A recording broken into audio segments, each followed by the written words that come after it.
मैं वही हरजीत सिंह हूँ जिसकी न्यूज 26 तारीख को आई थी, जिसमें अमित शाह की रैली में जिसकी पिटाई हुई थी, मैं वही हूँ। तो पहले मैं वो इंसिडेंट क्लियर कर रहा था क्योंकि बहुत जगह पे क्लियर हुआ नहीं। इनके मोदी मीडिया जो है वो सीधे चलाते ही मेरी न्यूज। तो उसमें ऐसा हुआ था, मेरा दोस्त था एक जेलू था, उसने बताया एक रैली है सिंगापुर के आसपास। तो जब उस रैली को ढूंढते ढूंढते मैंने देखा कि सिक्योरिटी थी।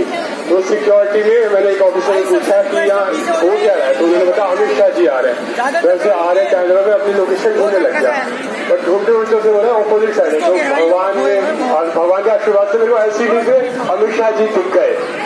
जब वो मेरे को दिखे तो मैंने सोचा कि अमित शाह में जो गुरूर है, जो घमंड है कि भाई हमारे सामने कोई आवाज रेज नहीं कर सकता, हम तो सबको मौका देते। तो मैं भी वो समझ के उस रैली में चला गया और जब 70-80 मीटर दूर होगा मैं उस वहां पे, तब मैंने जैसे भी सीए की बात करने लगे मैंने नारे लगा दिए, सीए वापस लो, एनआरसी नहीं चलेगा।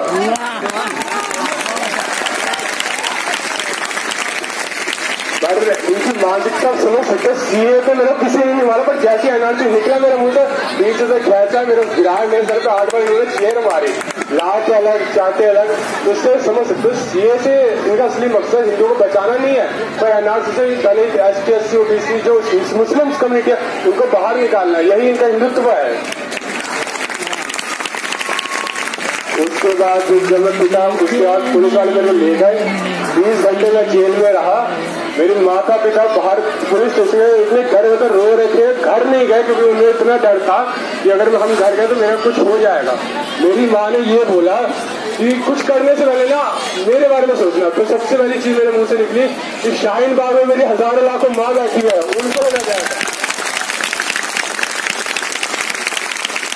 बीजेपी वालों ने 2 गोल से भेज दिया उस इंसिडेंट के बाद। अब ये दिक्कत हमारे प्रोडक्ट में कि हम गांधीवादी तो है, गांधी तो होना भी जरूरी है अगर सबको सारी कमेटी को जोड़ना है, पर हम अखबार की कुर्बानी, भगत सिंह की कुर्बानी, आजादी कुर्बानी को इग्नोर नहीं कर सकते। उनकी आजादी, उनकी शहादत की वजह से हम आज खड़े हैं और लड़ रहे हैं और लड़ना भी पड़ेगा। और गांधी से हमें आजादी मिलती, हम 22 वर्ष हो चुके होते, पर हमें इनकी कुर्बानियों को भी स्टेज के माध्यम से सामने रखना पड़ेगा कि युवा उनको भी समझना पड़ेगा कि हमारे आजादी हमें सिर्फ गांधी की वजह से नहीं मिली, और भी बहुत बड़े रोल है। अब आरएसएस का जो आतंक है और हमारा जो खौफ उन्हें उनके दिल में बिठाना है, उसमें बहुत अंतर है। आरएसएस गोली और लाठी बस इस्तेमाल करती है अपनी बात पहुंचाने के लिए, हमें लाठी का इस्तेमाल नहीं करना, गोली का इस्तेमाल करना है। हम लिख के भी आजादी रहे कि उनकी रैली में घुसेंगे भी और अपनी आवाज फिर से उठाइए जब तक उठाने की जरूरत होगी।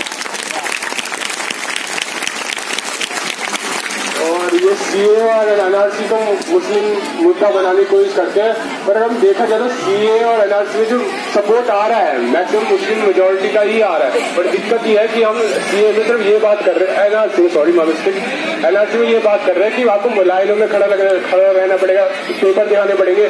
तो डिमोनेटाइजेशन में लोग खड़े हो गए तो एनआरसी में भी खड़े हो जाएंगे, पर तब खड़े नहीं होंगे जब हम उसे इकोनॉमिक तौर पर दिखाए कि मेरे एस्टिमेट के द्वारा 55,000 करोड़ का खर्चा आएगा। वो 55,000 करोड़ अमित शाह के बाप का पैसा नहीं है, वो और जनता का पैसा है। वो 55,000 करोड़ रुपए अब फ्री हेल्थ केयर पे लगाइए, अब एजुकेशन में लगाइए, मतलब कुछ स्टूडेंट को अब जॉब प्रोवाइड करवाए पैसों का। 102 रैंक आ रहा है हमारा सबसे भूखे लोगों में, 593 आ रहा है। तो इस आजादी के हम खड़े थे क्या? ये आजादी हमारे पुरखों ने देखी थी क्या? आज हम आजाद नहीं है, टैग लगाया आजादी का। भगत सिंह ने कहा था ये जो आजादी मिली है आजादी नहीं है, गोरे चले गए, ये लोग अंदर राज कर रहे हैं अपनी आइडियोलॉजी से, धर्म के नाम पर बांटने को इसमें लगे पड़े।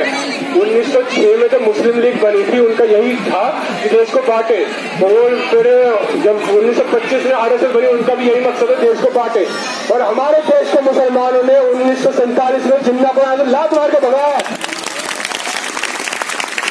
अब ये हिंदुओं की बात है कि वो हिंदू राष्ट्र चुन के इस भारत माता जिसमें हमें विश्वास है, जिसके हमारे ऊपर को चांद दी है, ये समझना पड़ेगा। ये बोलता कश्मीर के लोग हमारे नहीं है, वहाँ तो पाकिस्तानी है। मैं यहाँ से बोलता हूँ पाकिस्तान में भी तिरंगा फहराएंगे और सबसे पहले तिरंगा फहराएगा अरे किसको हारेगा ऑफिस पे। ये हिंदू मुसलमान की लड़ाई नहीं है और न ही किसी आजादी की लड़ाई है। कन्हैया कुमार ने बहुत अच्छा बोला आजादी आजादी आजादी। मैं यहाँ आजादी के लिए नहीं खड़ा हूँ, मैं यहाँ बदलाव के लिए खड़ा हूँ। मैं बदलाव लाना है और कैसे लाना है उसके लिए हमें सोचना पड़ेगा, अपने लोग बच्चों को एजुकेट करना पड़ेगा कि ऐसे लोग हर बार खड़े होंगे और हर बार दबाएंगे जब तक हम एजुकेशन पर ध्यान नहीं देंगे। हर एक बच्चे को एजुकेट करेंगे तो ऐसे लोग कुछ नहीं बिगाड़ पाएंगे। आपका एजुकेशन में आपको ध्यान देने की जरूरत है। और भी बहुत सारे मुद्दे हैं जिनमें हमें देखने की जरूरत है। हमें लोगों को कनेक्ट कैसे करना है। हम आरएसएस की तरफ ब्रेन वॉश भी कर सकते हैं कि आप ये करें, हमें दूसरे तरीका प्यार से लोगों को बताएं। हर एक लोगों में डोर टू डोर कैंपेन कर जैसे आरएसएस करती है। हमारे में बहुत सारी चीजें लैक हो जाती है, जैसे आरएसएस में ऑर्गेनाइजेशन प्लानिंग और इम्प्लीमेंटेशन, इन तीनों चीजों में हमें लोगों को जोड़ना पड़ेगा। अब कहीं भी जाएंगे अरे ये तो प्रो बीजेपी है, ये तो एंटी बीजेपी है, ना मैं प्रो बीजेपी ना मैं एंटी बीजेपी, मैं न्यूट्रल, क्योंकि मेरा दोनों साइड पता है। आपको भी दोनों साइड पता होने की जरूरत है। अगर कोई भी आए और उसे उसी की भाषा में जवाब दे सके, इसलिए आपको दोनों साइड पता होना जरूरी है, तभी आप अपनी आवाज वहां तक पहुंचा पाएंगे। तो आपको उस दिन ये पता चला दिख ही गया, शाहीन बाबू करंट देने की बात करता अमित शाह, तो पहली बार अमित शाह उस दिन रैली में डर गए। तो ये पता चलता है कितने डरपोक इंसान है वो, कि एक लड़के से डर गए अपनी भीड़ हो गए, वो भी कट्टर भीड़ देगी। तो आरएसएस के दिल में खौफ है, ये आरएसएस वाले गांधी को मार सकता, भगत सिंह, अशफाक, आजाद जैसे लोगों को कोई नहीं मार सकता। ये दिखा उस रैली में भी, जब इनके कट्टर लोग मेरे को मार लगे तब भी मेरे कुछ नहीं कर पाए। तो समझ लो कितने 900 टाइप के बंदे हैं ये कुछ नहीं पता, बस सत्ता मिल गई है। यूपी में एक यूनियन मिनिस्टर इसलिए दे रहा है कि पढ़े लिखे लोगों की वजह से सोसाइटी खराब होती है, तभी हम अनपढ़ है।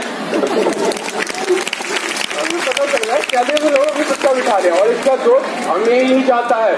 70 साल बच्चे हम रोड पे बैठे थे, उसके गुनारों भूखे भेड़िए से सत्ता में बैठे थे, वो है। अब अगला हमें भगत सिंह आप में से चाहिए, हमें अगला आजाद भी आप में से चाहिए, रानी लक्ष्मीबाई भी आप में से चाहिए, तो रजिया सुल्तान भी आप में से चाहिए। हमें वो तभी आएगा जब हम एजुकेशन को अपनी प्रायोरिटी बजाय बनाएंगे। हर एक बंदे को एजुकेशन जरूरी है, आप छोटे बड़े हो मिनिमम एजुकेशन जरूरी है। अब जैसे टीयू में आपको मेरिट बेस पर एडमिशन करना, 99% किसके आते हैं? जो अपर कास्ट के, जिनको अच्छा माहौल मिलता है। कुछ बंदे आते हैं चुनिंदा, जिसके 93, 94 आ जाए, तो हम मेरिट चाहते हैं। जो जेएनयू में, जामिया में कि मेरिट बेस को जाके आप एंट्रेंस बेस पे लाइए ना, औकात पता चल जाती है एंट्रेंस बेस पे लोगों की। इससे क्या होगा, शिक्षा का अधिकार हर एक बच्चे को मिलेगा, रख के तो कोई भी नहीं आता है। एनआरसी और सीए का मुद्दा है, पर ये एनआरसी सीए का मुद्दा कल ही हटा दे, ये एनआरसी हटा दे कल, और एनआरसी मना कर दे, कभी नहीं आएगा। तब भी मैं नहीं चाहता कोई यहाँ से हटे जब तक बदलाव नहीं आएगा, जब तक हर एक भूखे घर में खाना नहीं पहुंचेगा, तो हर बेरोजगार को जॉब नहीं मिलेगी, तब तक खड़े रहेंगे। चाहे हमें भी मार दे, हम खड़े रहेंगे, अपनी आवाज उठाकर रहेंगे। रूट किया हमारा राहत क्या है? अमित शाह जी बोलते रहते हैं कि हम तो आवाज प्रोवाइडर डिबेट की बात करते हैं, तो अमित शाह जी आपके घर पे आके डिबेट करूंगा, बुला तो लीजिए हमें जरा। तो मेरा बस यही कहना था, आपको 2-4 चीजों पे काम करने की जरूरत है। सबसे पहले एजुकेशन, और सीए एनआरसी का मुद्दा नहीं है, मुद्दा बदलाव का मुद्दा। जब तक सीए एनआरसी की बात करेंगे जो नॉन मुस्लिम कम्युनिटी को नहीं जुड़ पाएगी आखिर तक, क्योंकि ये सिंपल बात है। तो खुद के पेट पे लात नहीं पड़ती, तो कौन सा इंसान उठ के आता है? जो उनको लात पड़ी नहीं, अभी वही सोच रहे हैं कि मुसलमान लड़ाई है। असल में तो मुसलमानों ने कंधे बंदूक रखी गई है, मारने उन्हें दलित को 80 ओबीसी को है। ये मेरी बात इतनी थी, बस आपको इन चीजों फोकस करना जरूरी है। एजुकेशन में काम कीजिए, और सीएनआरसी का मुद्दा नहीं अभी रहा, अभी बदलाव का मुद्दा, और मेरे को हर एक वहां तक आवाज चाहिए कि बदलाव का मुद्दा आवाज उठनी भी जरूरी है, उठानी पड़ेगी, हमें ही बड़ा उठानी पड़ेगी। गांधी के साथ साथ भगत सिंह भी चाहिए, अशफाक भी चाहिए, और आजाद भी चाहिए। इनकलाब पीछे से आवाज नहीं आ रही, बदलाव चाहिए हमें। इनकलाब, इनकलाब। Thank you.